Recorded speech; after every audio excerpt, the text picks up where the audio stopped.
Kali ni aku jumpa orang yang hebat juga dalam motorsport. Pun terkenal satu Malaysia, kan. Wah! Abang Rudy, GTB, geng tayar besar. Ini legend. Merah kalau tak tahu, abang ni legend tau. Kita kenal, Bos. Ha? Dah kenal?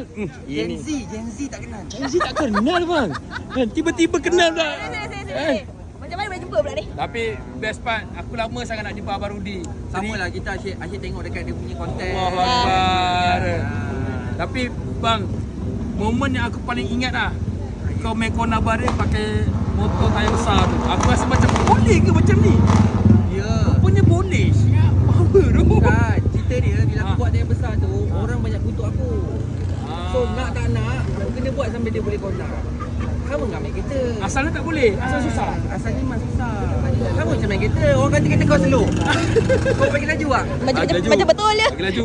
Betul kan? Betul kan? Sampai sekarang slow bang. Sampai sekarang slow. Kalau slow tak sampai KL.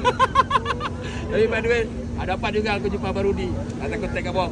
Yang mana yang Gen Z tak kenal, tengok kat bawah. Mungkin bagi jaya Tapi ada lagi satu konten tau. Kau pergi tengok dekat konten dia. Dia ada rembat satu A86. Oh.